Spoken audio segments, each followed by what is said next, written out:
Am I glad that I'm still here? Yeah. I mean, it hasn't been an unrocky road to where I'm at sitting in front of you today. And it probably won't be after, we close down. But I'm glad there are more ups than downs from that time when I was 13 or 14 years old and attempting to commit suicide.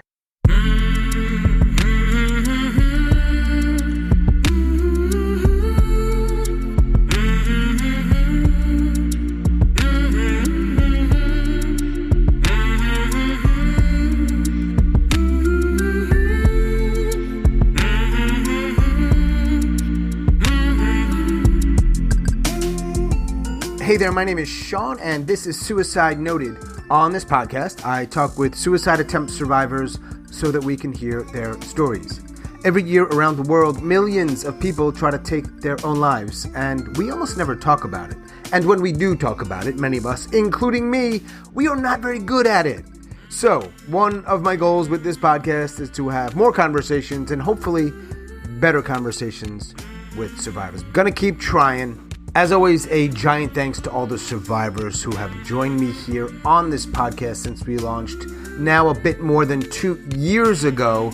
And of course, to everybody who listens. Thank you. And I want to thank a few recent supporters. You gave us a contribution on Red Circle, which is our podcast hosting platform, but they do not give me any information, your name, your email. So hopefully you're listening. You know who you are. Thank you so much. If you are a suicide attempt survivor and you'd like to talk, please reach out. hello@suicidenoted.com, on Facebook or Twitter @suicidenoted. You can also leave us a recorded message. I will put a link in the show notes. Follow that and leave your message. We really do want to hear your thoughts, your ideas, your comments, your questions, so don't be shy. And we'd like to start using some of these recorded messages in parts of our upcoming episodes, with your permission, of course, so I hope you get involved. And there are also a couple of links if you'd like to help us out with a financial contribution. But as I always say, we really do appreciate your support, whatever that looks like. And if it's tuning in every week or once in a while, that's great. Now, do keep in mind we are talking about suicide on this podcast, as the title suggests, so take that into account before or as you listen. But I do hope you listen because there is so much to learn. Today I am talking with Toni.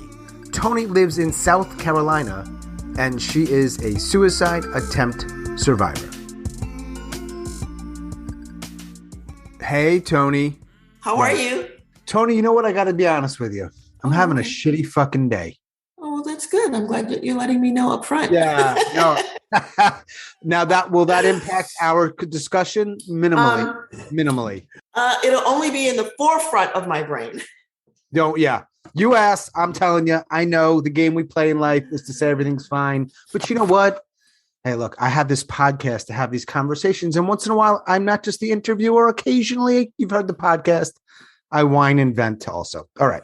It's okay. It's quite okay. I mean, I think if I had to reflect, there's a couple of things that's on my mind that's kind of not necessarily shitty, kind of gnawing at me in a not so pleasant way. So we'll get into it, I guess. Yeah, we will. If you, with your permission, of course. Oh, of course. You are in South Carolina? I am. Forest Acres. Yeah. Just outside of Columbia. Okay. And you're from New York? Brooklyn, New York. All right. What part of Brooklyn? Park Slope. I was raised in Park Slope, Brooklyn. Very nice. I have a very good friend of mine that lives in Park Slope. Cool.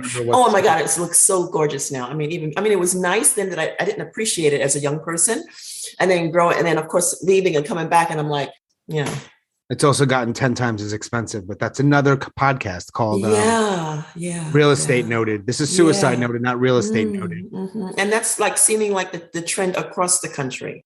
Where does everybody go? Who doesn't have $1 million? Where are they going? A lot of it, I don't know where they're going. And a lot of it has to do, well, maybe, we're going to generalize here. Sure. A lot of it has to do with maybe hopefully families kind of coming together because it's so expensive for just a single family to kind of get a house.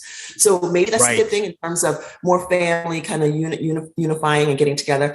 And then the other thing, you got to think about what conditions are moving people closer together from the outskirts. You got to think about, I think about at least natural disasters. Yeah.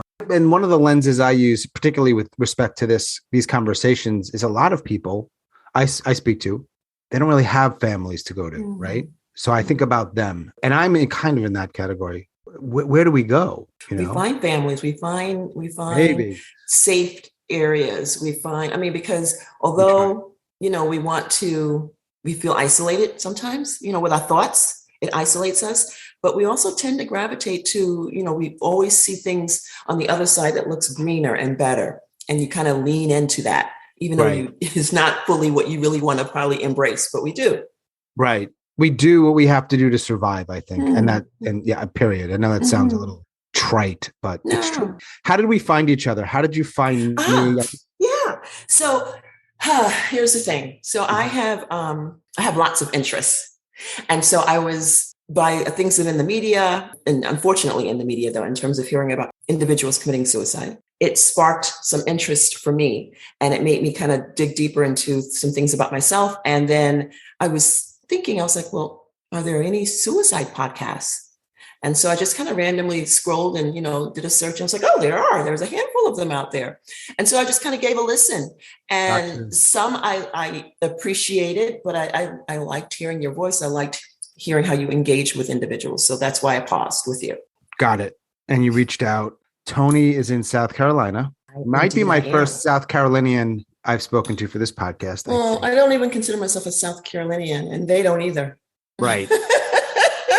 You might be the first person from Brooklyn. I don't know. I don't remember. They make a good distinction between, the in group and the out group with a deliberate veneer. Right. Yeah. It's South Carolina. You're in the South. Yeah. I was born in North Carolina, Asheville, North Carolina. Beautiful. Never been to Asheville. My family is actually from Elizabeth City, North Carolina. And so they somehow or another got me in North Carolina. I was adopted. Mm-hmm. My parents kind of came through with the Great Migration and left the North for a variety of different reasons, which we won't even get into now, but some of the obvious ones, better education, better work opportunities, and less racism. And they kind of parked themselves in Brooklyn, New York. Okay. And here we are. Yeah. And here I am. Here we are. And so, I'm a traveler. So I'm making a little, stop, soaking up the South. Right. Soak it up. So what is your connection? Let's start here. Okay. These are always very challenging because we're really trying to ask somebody to squeeze in a whole lot of stuff in like an hour, right? It's tricky. Yeah. Where does the story start for you in terms of how it relates to what we're talking about today? I think we'd have to peel back for me. And being a teenager, 13, 14 years old, going through so many emotions, as you know, people always kind of, point to just a lot of growth, but not growth wherein, I think I know it all, trying to figure it out, all growth. Being raised in a family where, as I've gotten older, I've been able to kind of detect that maybe we weren't the healthiest family for a lot of reasons, though. Lack of tools, lack of letting other people know what's going on. And again, I'm adopted, so and I'm the oldest. And my parents, and I consider them my parents, and not my biological parents, but my parents, love them to death. But looking back, they drank a lot, alcohol. They smoked cigarettes. Things that I don't like and it was just me and my sister, and both of us do not smoke. We don't like drinking. So it's one of those things where, if you're exposed to certain things, you either do it or you don't do it. I'm the one, and she and I don't do it. And with that, I think in terms of looking at myself at 13 and 14 years old and being exposed to a family that their behaviors, however they were introduced to them, found themselves cloaking me and my sister. Particularly my stepfather. I can dive right in and just say between 13 and 14 and maybe a little younger, but there was molestation, Yeah. So I'll let you dig and go further. Yeah. Because of the way you framed it, it sounds like, I don't know. So how do I say this? That something like that's never happened to me, right? I don't know how people forgive. I don't get it. I admire it. I think it's astounding that they can do that, presumably for their own well-being. How do people do that? Well, let me ask you, how do you do it? If you did it, it sounded like the way you framed it, that applies. It doesn't necessarily. I did forgive, and then I did not forgive. And I'll explain. My mom, I gave her a pass because I did bring it to her attention. I talked to her about it. And let me just back up a minute. When I attempted to commit suicide, I know it was in the warmer months, like I said, either 13 or 14. And it was my stepfather that took me to the hospital because I had taken some pills that were in the cabinet and washed it down because my family had alcohol with some alcohol. And I knew that because of kind of reading stuff and hearing stuff on the television of what not to do. So I was like, oh, this will be the way to kind of take care of that pain. And he took me to the emergency room. And then when I woke up, my mom was there because both my parents worked. At the time, he was just her boyfriend. They hadn't gotten married. And so I do remember when I woke up in the hospital and I was in the actual bed, I said to her, when I opened my eyes, I'm sorry.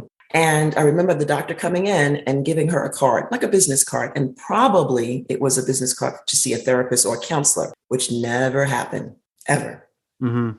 And it was almost like that whole incident was swept under the rug and no conversations about it, which was done. Mm. One of the positive things that did happen after that, several, but I'll make it short. One was that my mom relationship with me more, I got like a pass. Like there were things that I could just get away with more because they wanted to kind of, I guess, say, you know what, we need to be gentle with her.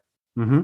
So that happened. But I remember bringing it to her attention, talking to her about it, or, kind of mentioning it. And there was no conversation back. There was no like, how do you know? Or I need to talk to him. None of that. It was just as if I was talking to no one. So I did forgive her in my own way. Him, I did not. And I, so much so that I was just very, very angry, extremely distant from him. And anytime I was the capital B. I just did not want to have any parts of him. And I remember as I got older and I moved out, it was hard to come back for visits because I let him know that I was angry. And I remember several times he would say to me, why are you angry? Why are you mad at me? And I would just go, you got to be kidding me. Yeah, just to be clear here, he was the person who did yes. did that. Yeah. It wasn't like a friend. No. Which either would be atrocious. All right. So he was the person. My mom's boyfriend. And then later on became her husband. My mom had married before. Got it. And my mom and my dad separated because of, they were always arguing and a lot of physical fights. And so they went their separate ways. But it was my mom's boyfriend. Then later on, after my dad died, my mom and her boyfriend got married. I think my parents separated when I was about 6 or 5. Yeah, those are important years. Yeah. So I did give my mom a pass. But I did not with him. I was definitely very physically, verbally, and emotionally a distance from him.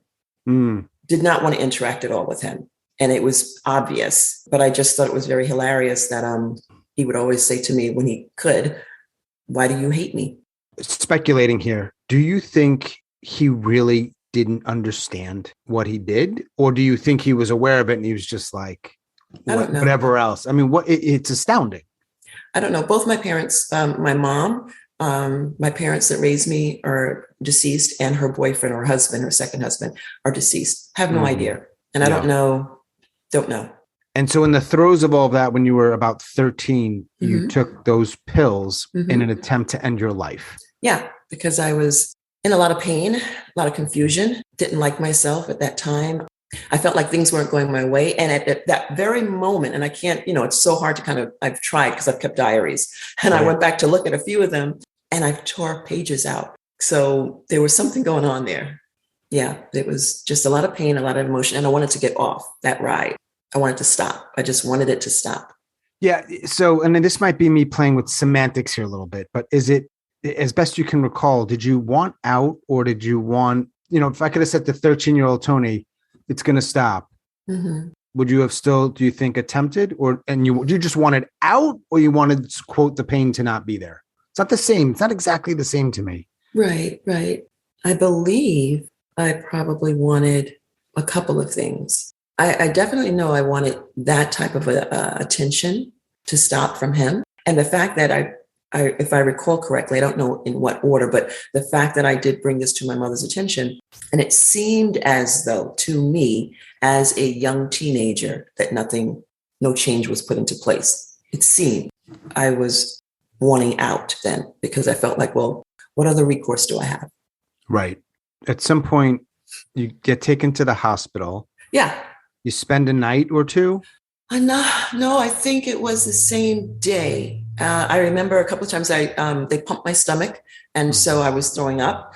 You get the business card. Nothing happens with that. You go home. You're in 7th or 8th grade or whatever it is. Right, exactly. I was in junior high school. There's not a lot of discussion about it. No discussion about it. No discussion about it. That's not candy coated. And then you go back to school and you're alive and you're in Mrs. Whoever's class. Yeah. And you're in the hall and you're just doing your thing and you're still alive. Now, a question, and it might be a little bit of an uncomfortable one. Did it stop? Yeah, absolutely. The other thing I was going to share with you, some insight, was how it was detected that I had taken the pills. Because I remember as teenagers, you're always talking to your girlfriends or your friends. And I was talking to one of my friends on the phone and I had told them what I had done and I started slurring and I think I just passed out. Well, my girlfriends lived like downtown Fulton Street. I don't know if they took a cab or if they walked, but they're the ones that showed up. And my stepfather, who was my mom's boyfriend at the time, was on the front stoop. And they told him to go inside and check on me. And that's how that happened. And so he found me in the bathroom, put me in the car and took me to the hospital. And then called my mom and my mom showed up and she worked, in Manhattan. So then she came in. But when I woke up, she was there. So I definitely know I didn't spend a night in the hospital. I think it was the same day. Do you remember, particularly with your mom, and I guess he'd become your stepfather? He does at some point, yes. Do you remember how they responded to this news? I don't. He was never allowed to reprimand my sister and I ever. Any reprimand came from my mom. But I do remember when I woke up, the reason why I had said immediately to my mom, I'm sorry, is because I thought she'd be so angry with me. Mm-hmm.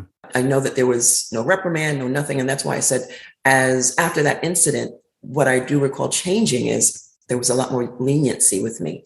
Right. Yeah. You lived. Yeah. And then I had more a relationship with, I had a relationship before, but a stronger relationship with my grandmother. And then after that, did you continue ever to ideate at all? Did you think about ending your life?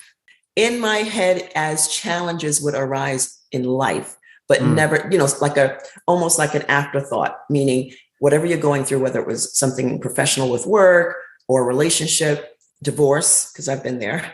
And in that moment, when everything is happening and you're trying to understand why is it happening and trying to, before you get to the point where you plan and understand and get the tools, because you're just such in a state of disbelief. Yes, I do recall there were other times in my mind that a thought came up. It's like, maybe I just shouldn't be here, but not to the point where I said, let me sit down, let me plan this out. I did it once before. Now I'll be successful. No, it was never like that. It was maybe a thought of, I just don't, it would be probably better if I wasn't here. But no, to ever try to commit it, think about it and kind of sensationalize it or just kind of want to go through with it again. No, for me personally, it was a lesson learned, something about myself, something about relationships. Yeah. And something I kind of don't see myself as being an expert at all, only from my own experience.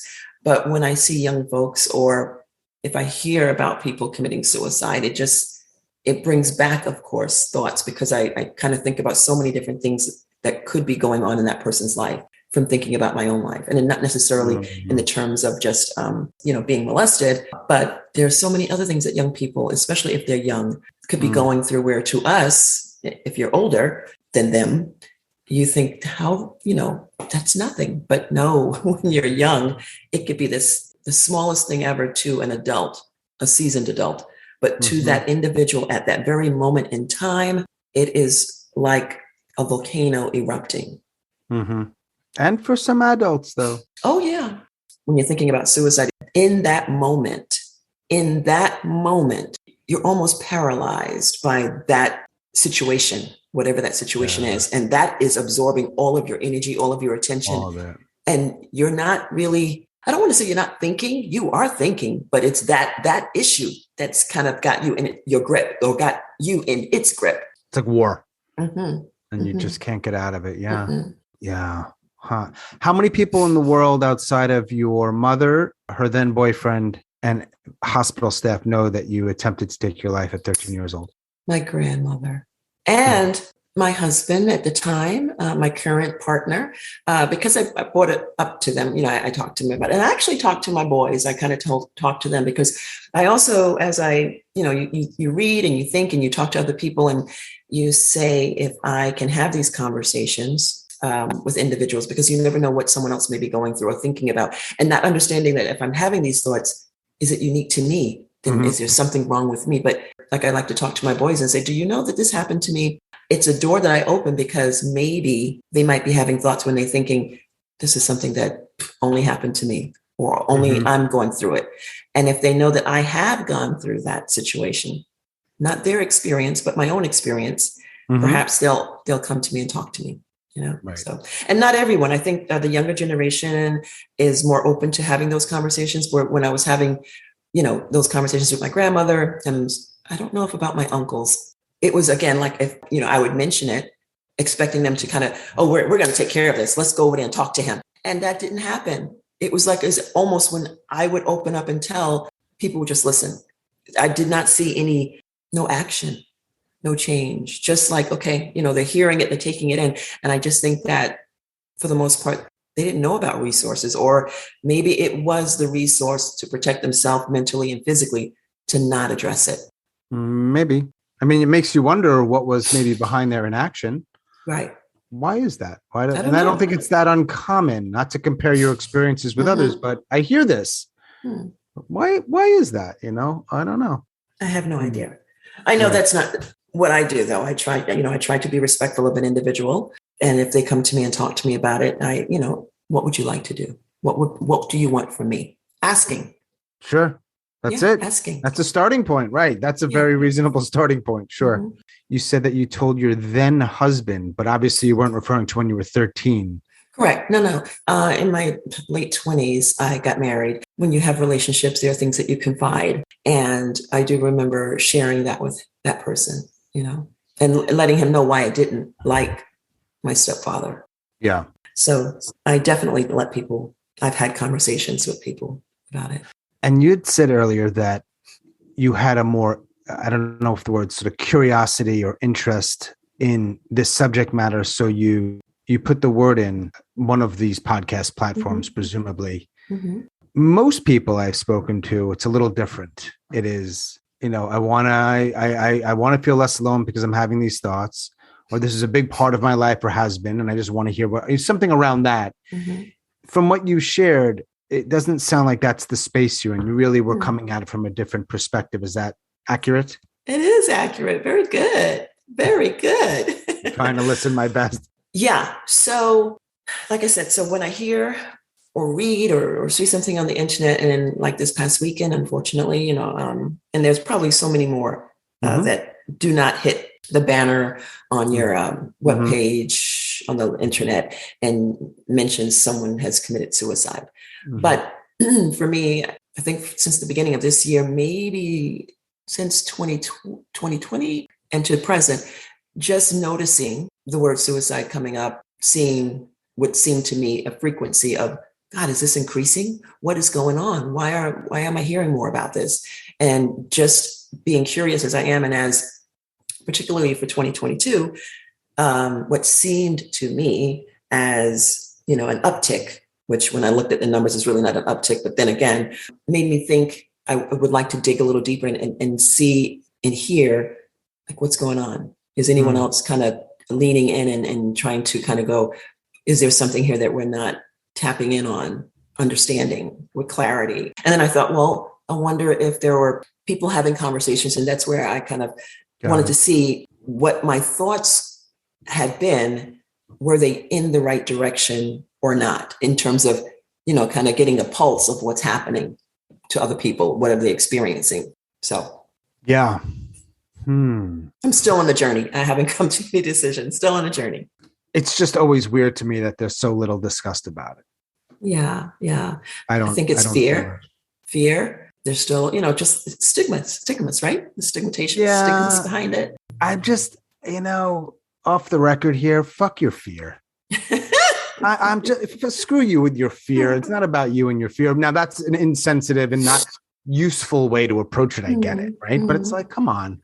But I don't know. I mean, I'm in these moments with some of this stuff, I don't see clearly or objectively. I'm just astounded that this random bald guy in North Carolina is the guy having these Who am I? Why me? Why not? Why not me? But why not more people? Yeah. Well, that's how I feel. I do feel, and I could be alone in this. I do think there's always something that other people can do. And what that is, you'll find out on your own. And whether you get so many people leaned in to kind of go, oh my God, that's exactly what we needed to hear.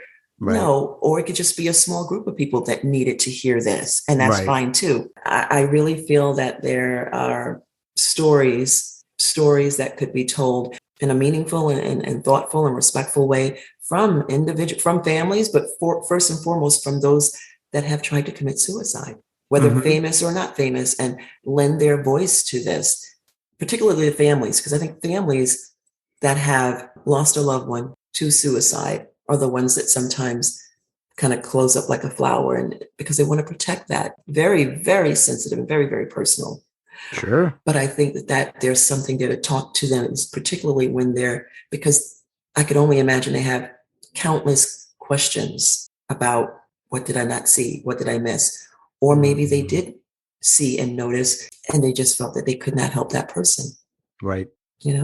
But I do believe that there's a story to be told there. And I'm hoping that told in a visual way, and being very, very, open and candid and raw about it. Then you might be the person. Well, I'm maybe one of many, hopefully. One of the reasons, it's complicated, of course, that people don't talk, and that includes suicide loss survivors, is that people are not good at listening. To me, it's not that simple, but it feels that simple. There's not enough people who seem to give a shit and are good at listening. It's a skill. Some people seem to have it. Others need to develop it. Others apparently will never. But I don't think it takes much to shut people down and invalidate them. And I also don't think it takes that much to not do that. I don't know where I'm going with this point, but I feel like it is complicated, and sometimes for lack of a better word, solutions or answers there are many of them that are involved to, for example, help someone not want to die. But one of them most of us can do is listen a little better. That's in most of our grasps. So echo chamber. We agree. Everyone who listens agrees. This isn't reaching anybody who doesn't already know this. Did you ever lose somebody to suicide? Oh, yeah. A first cousin. We were in our early 20s. He did. He committed suicide. Yeah. He left his family a note, my uncle and my aunt. And I never asked my uncle what did the note say, but he did leave a note. He was in a relationship, young love, and it was an interracial relationship. And the parents of the girl, from what I'm speculating, because I don't know what was in the note, but I'm assuming, did not want their daughter to date a Black guy. And he may have had other things that was going on, but I believe, and like I said, I'm speculating, I think it hinted around that. That reminds me, I never asked my uncle what was the note about, because I do remember him, leaving a note. I'll have to ask. Yeah, it doesn't come up too much on this podcast about people who I'm talking to and their experience with losing somebody. I don't know why I felt like asking that question, but it must have been quite. Oh yeah, insert word, like wow. It was unbelievable. Yeah. Yep, my first cousin. And we were the two oldest ones. Yeah. So yeah. And it's so weird because that's not the best word, but it's done. You're not coming back. Nope. I lost my best friend to suicide a while ago now, years ago. And there's a long time where I'm like, he's not coming back. I mean, in my dreams, sometimes at night, he'll show up, but that's not what I'm talking about, right? It's weird. Right. So this is probably almost a silly-ish question, but I ask it because I ask most people, I'm going to use the word glad. It's not the best word. I can't think of another word. Are you glad that you didn't die at 13? I am. Yeah.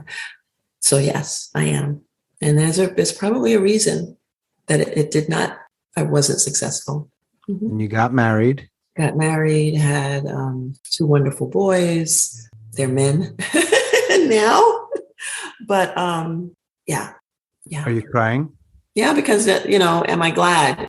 Absolutely. I've had a lot of good breaks, if you will. And so everything's a lesson.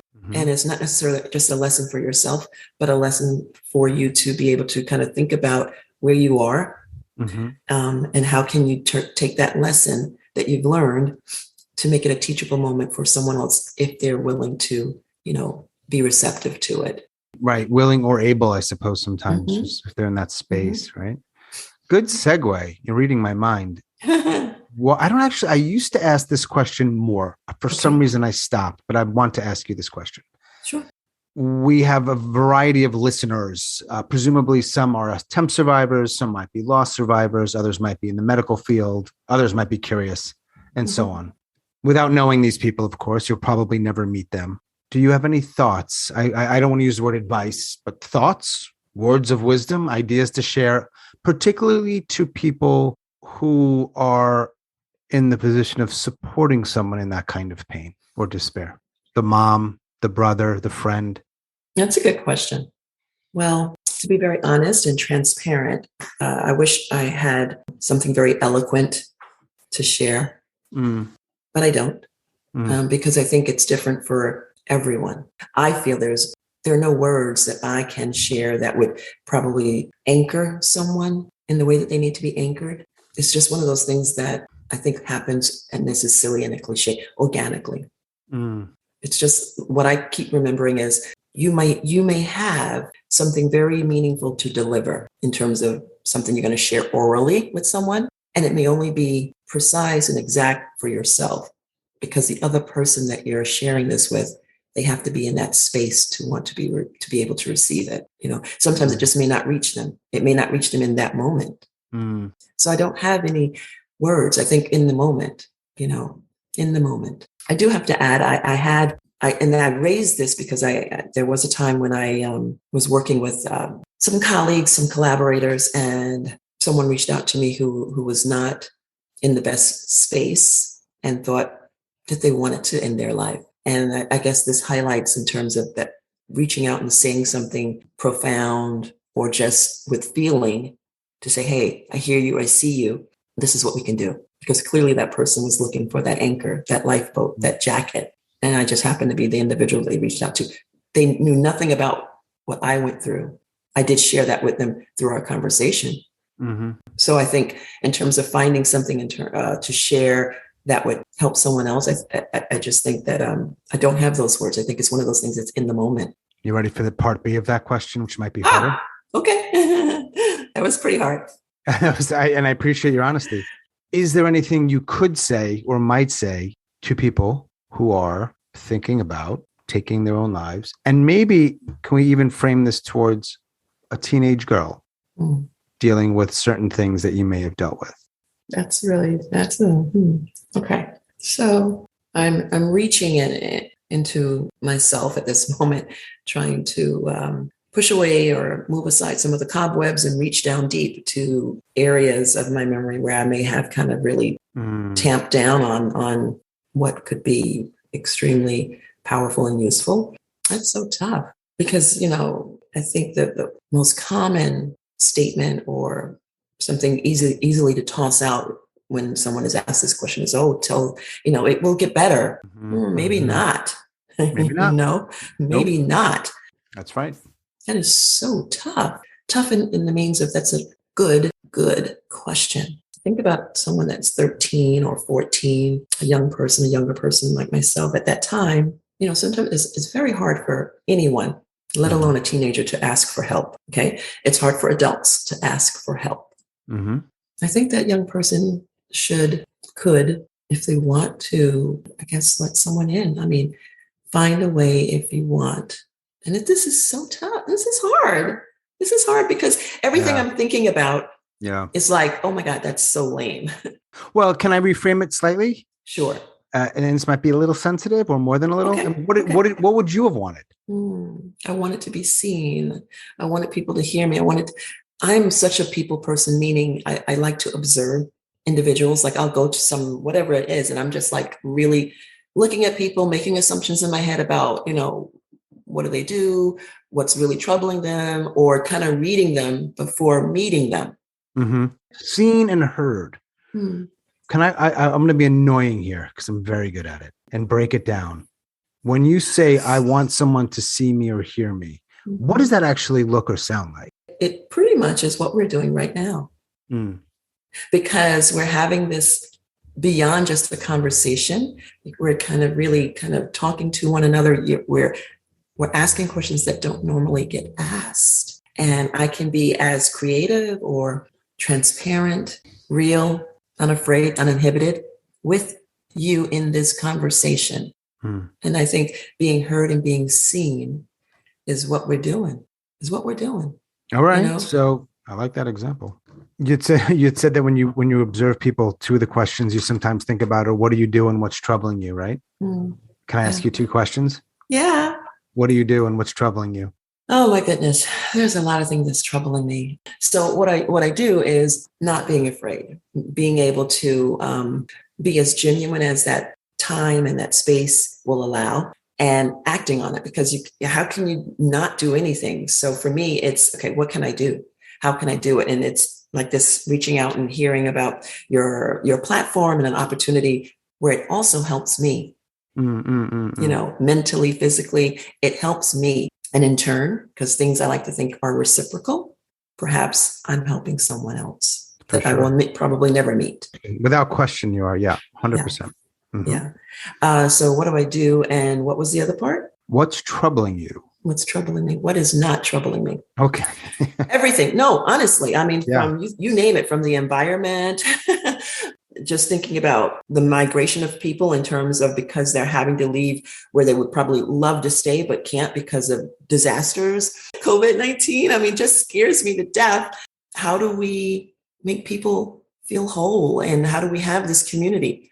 Whether it's the community on your block, the community on your podcast, the community, in your immediate family, in your nucleus family.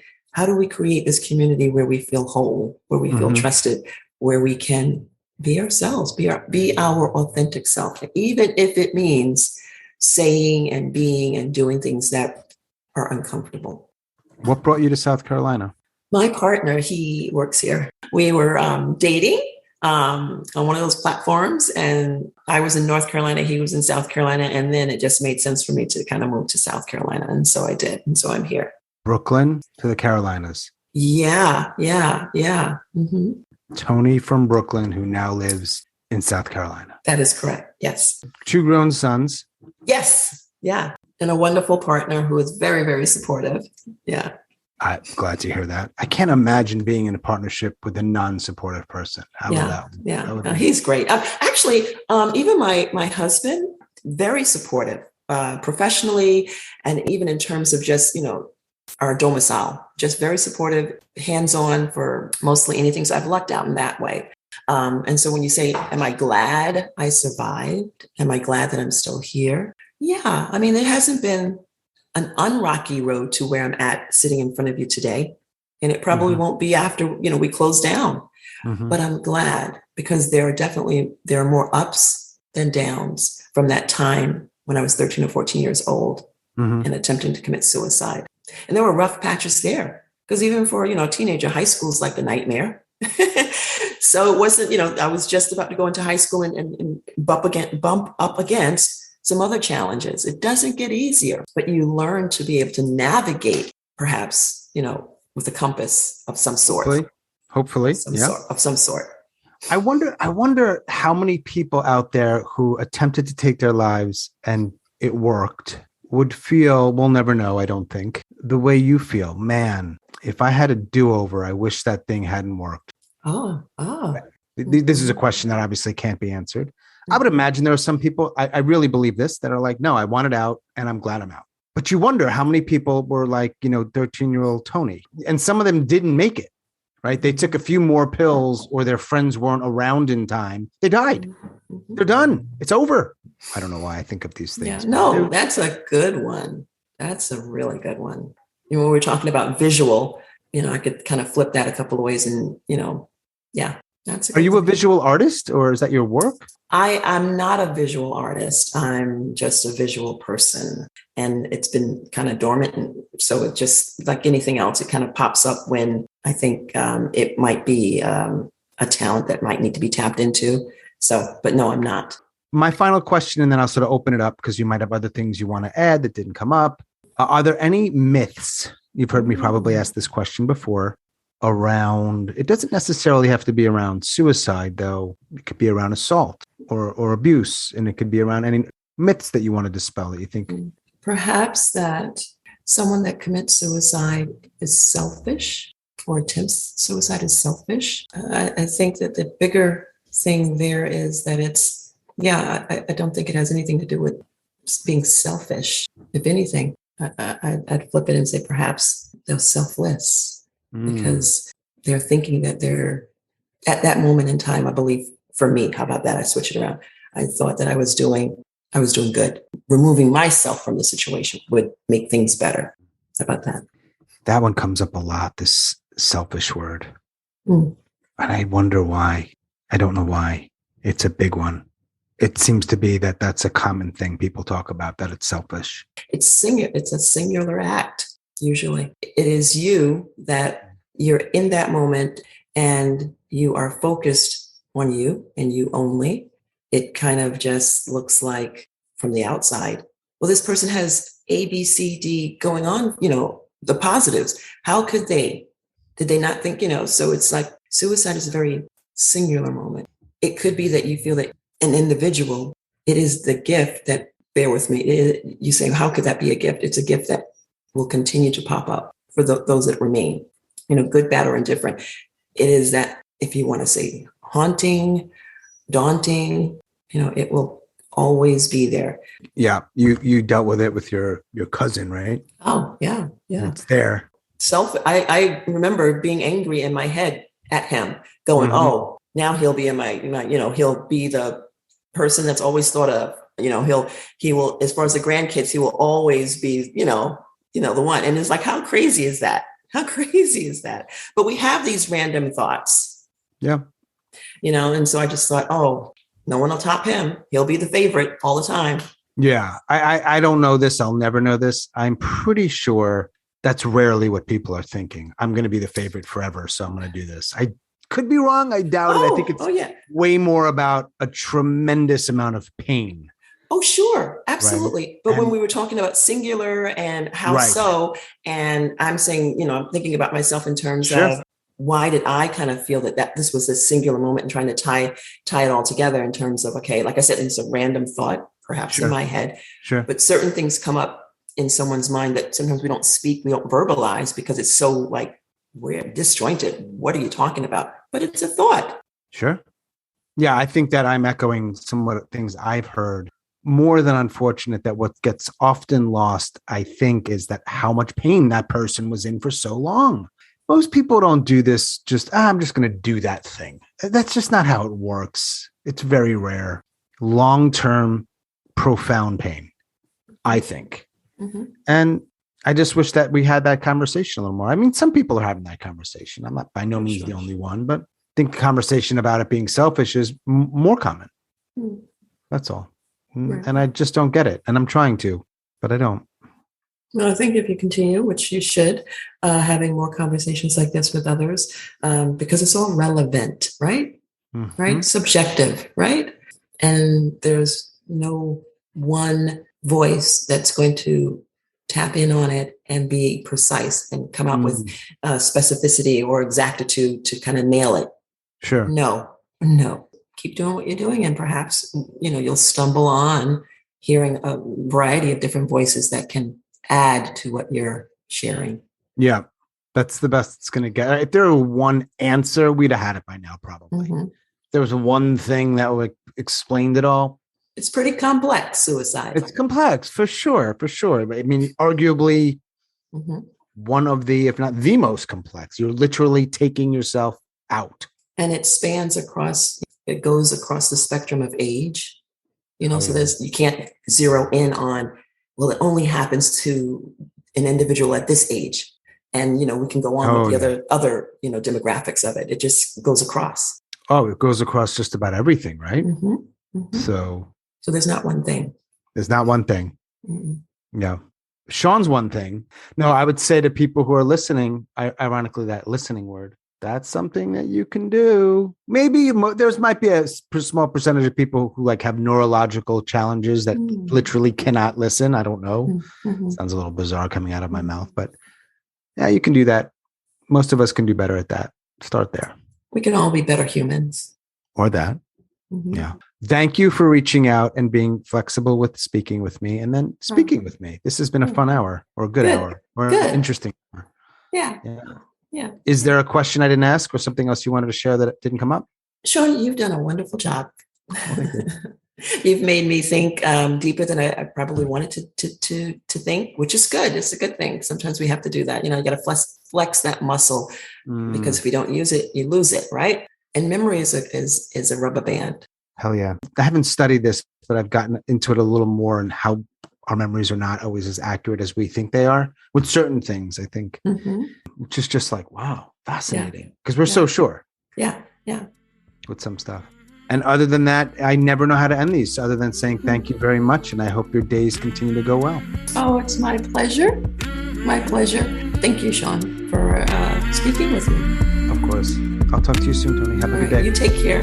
All right. Bye. All right. Bye-bye.